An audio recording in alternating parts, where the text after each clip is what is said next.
I'm Jill. Welcome to my channel, Let's Reconnect, where we explore themes for soul growth.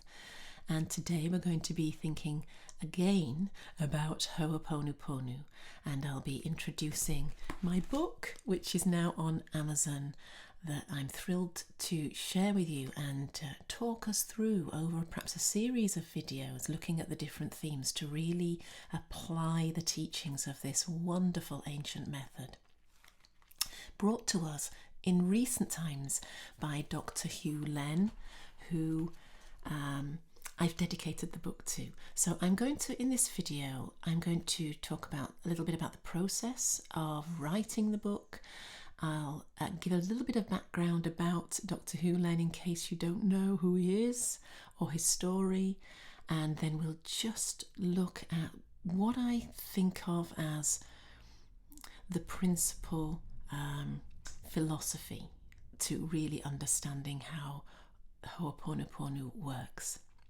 So for those of you who don't know the story of Dr Hew Len, he was a psychologist who worked at the Hawaii State Hospital, I believe in 1983 to 1989, something like that. And you can look it up. And this in particular on a wing for the criminally insane. So these were patients who were very dangerous, you know, rapists, murderers, and the hospital or the wing had a really bad reputation. The staff were often off because of the stress of working there, and it just wasn't working. And he came along and he did something quite radical in that he didn't even meet the patients. He sometimes would walk along the wards. He'd turn up every morning in a cheerful way, and then he would go to his office and he would read their files, and he would use the Ho'oponopono method, the 4 simple phrases: I'm sorry, forgive me, I love you, thank you. And within those 4 simple phrases, we have repentance, I'm sorry, forgive me, forgiveness, I love you, unification, and thank you, transformation, transmutation. So it's a method of atonement, a practice of atonement. And it's quite remarkable that these 4 words, you might think, how can saying those 4 phrases make a difference? Well, that's what we'll be exploring over the next few weeks as we go deeper into the philosophy behind it. Because what started to happen is that, you know, he didn't treat these people, he didn't have interviews with them, but he would just use his time there to what he calls clean, because all problems are caused, according to the Ho'oponopono, by memories replaying. By memories replaying. If you clean the memory, then the problem disappears. And he practiced and practiced this, and gradually things started to improve, and the staff weren't off sick so regularly, and the patients gradually started to get better and were released. And within 4 years, the whole wing was closed down because there was no need for it anymore. All of the problems disappeared. The date that I began writing this book was the 19th. I think it was the morning of the 19th of January I began writing it.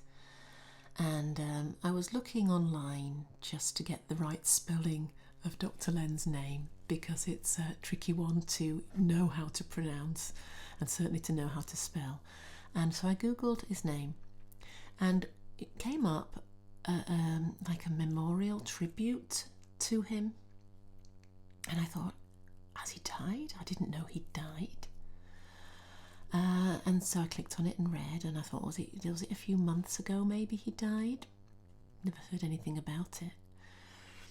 And then when I read the date, it said that he died at, I think it was 5:10 California time, which would have been 10 past 10 UK time, on the 15th of January, just 3 days before I started writing this book. I had no idea.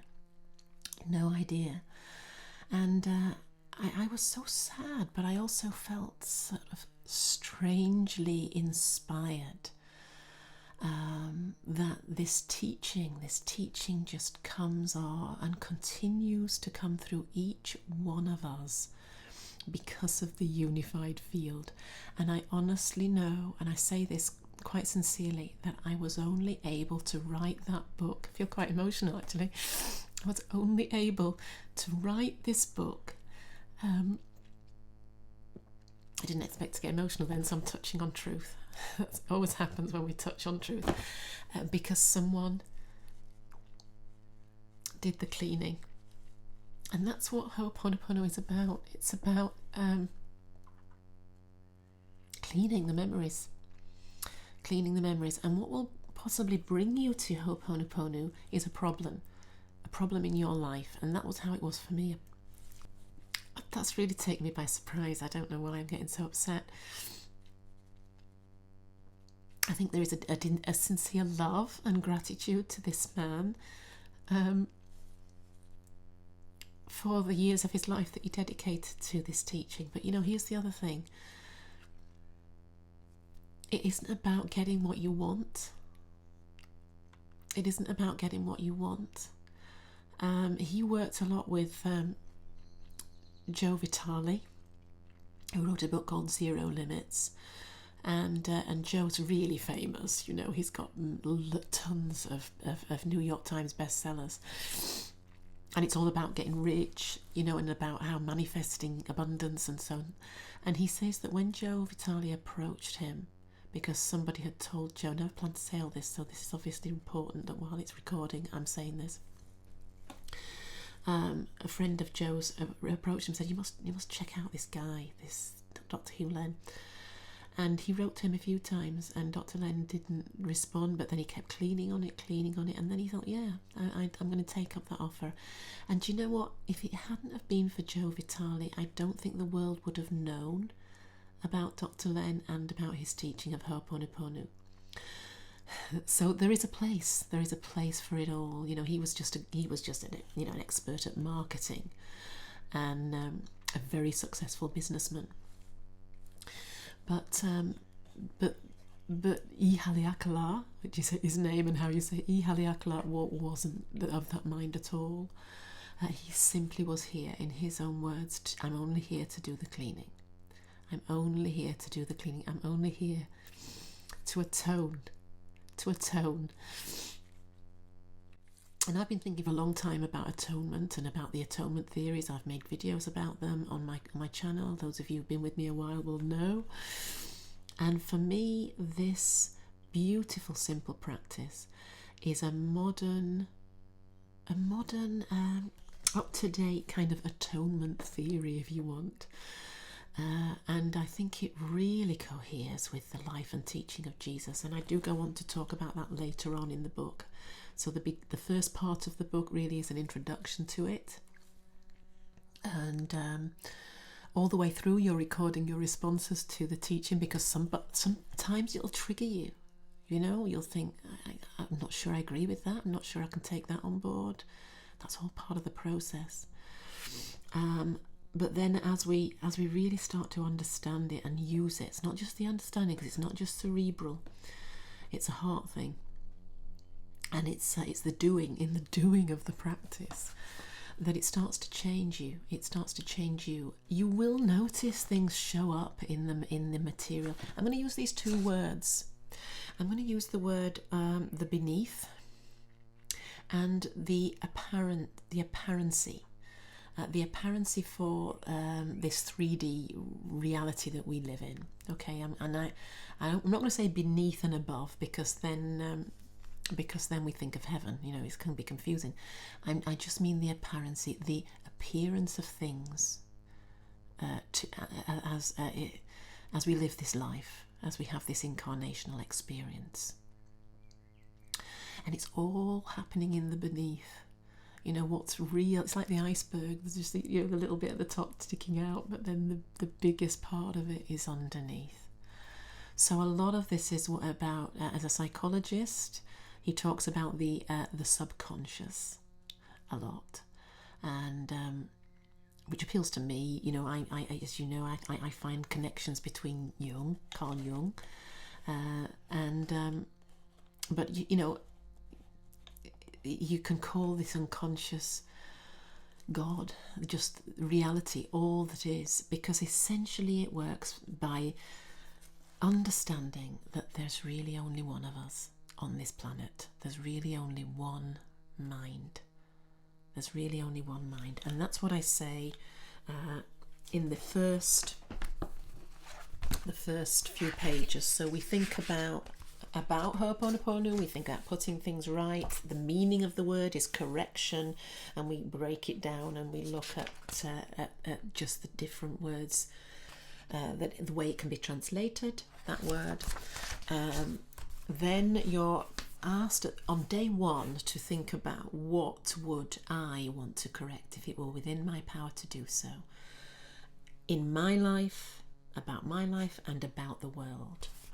And you can write in the box, or you can use a little post-it note so you can return to it and reuse it again and again. We look at the 4 phrases, and I say, you know, this happens at both a personal and collective level because of the unified field. Because of the unified field. To appreciate how Ho'oponopono works, we must understand there is only one mind. And this is really all I want to leave you with today. This idea that that in the underneath, it's just a sea. It's just a sea of consciousness that we're all immersed in. And above ground, it can seem as though there are separate things. A tree over there, you over there, me over here. People, plants, animals, buildings, everything just separate. And that's because of the filter of consciousness that our finite minds have. But the infinite is beneath all that, the reality beneath all of that. And there's no separation between the two. There is no separation between the two.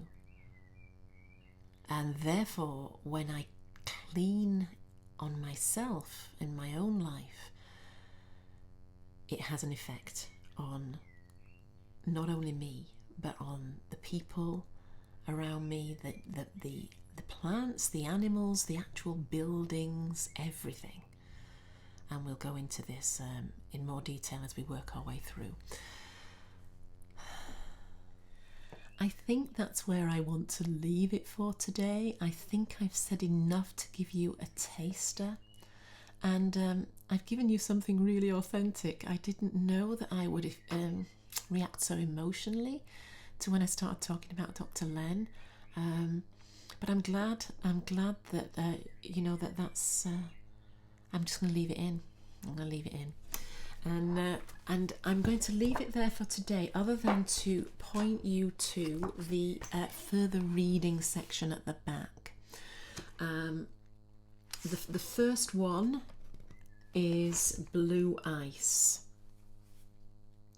Let me just put my glasses on so I can read that. The first one is Blue Ice, the relationship with self. And that is written by the people at the SIF, the Self-Identity Through Ho'oponopono. So Dr. Hew Len is in there, and others. It's only a very short book, but it's important that that gets mentioned first. Then I've listed Zero Limits, which is the book I mentioned earlier. With what's nice about that book by Dr. Joe Vitale is that he's just such a good writer. He writes it in such a conversational way, and all the questions that he had, and in writing to, he tells you about when he wrote to Ihaliakala and how he wrote back to him, and his processes of not being able to get his head around it. So it's actually really good because you can relate to that process, and it's an excellent book. I highly recommend that one. And then I've listed the website of the Self-Identity Through Ho'oponopono, Being Myself by Rupert Spira. That is the book that explains non-duality and this idea of there only being one mind that I just mentioned, and the nature of being, the essential nature of being. And that he's the best teacher I know for non-duality. So if you come across anything as you're working your way through, especially when I mention non-duality, you don't know what that is, or you know how it relates to consciousness, or this method in particular, then I think that would be a really good book to look at. And Stuart Pearce, finally, Deep Dialogues with Stuart Pearce. I was watching Stuart Pearce. If you follow my website for a while, you'll know that I did a whole series on his book, about the angels of Atlantis. I looked at each angel in turn. This is going back a few years now, and he has a YouTube channel. I was following it, watching one of his videos one day, Deep Dialogues, and he was interviewing the man who was talking about forgiveness, and Stuart Pearce brought up this. He mentioned Ho'oponopono, and the way he described it was, what's he say now? Something like a technology, a spiritual technology, he called it. And I thought, that's spot on.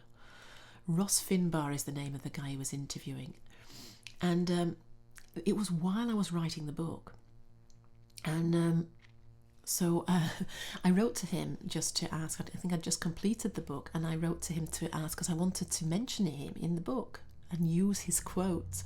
And of course, you have to be so careful for copyright and stuff like that. So I wrote just to ask permission, really. And he wrote back immediately with a lovely comment about the book. So I've used his quotes in the book and also on the back, about his lovely comments about what he thought of my book, which I wasn't expecting, so that was really lovely of him. I'm going to leave it there for today. Thank you so much for watching. I hope it's given you a flavour of Ho'oponopono and how it's such a deep and important spiritual practice for me, and I hope that you too feel that you want to explore it and try it out in your own life. As I say, you can buy my book on Amazon if you want to follow the book through with us as we do this little book series. And also I'm going to link an introductory videos to Dr. Hew Len, because I didn't want to put a photograph of him in the book without permission. And although I did write to the people at SIF, I didn't hear back, and obviously it was quite soon after he'd passed. So I didn't put a photograph in, but you can look at some of the videos if you don't know him, just to get a sense of his energy and the sense of the person that he was. So I'll link some of those down below as well. Okay, so I'll see you next time. Have a lovely week and take care, and God bless. Bye for now.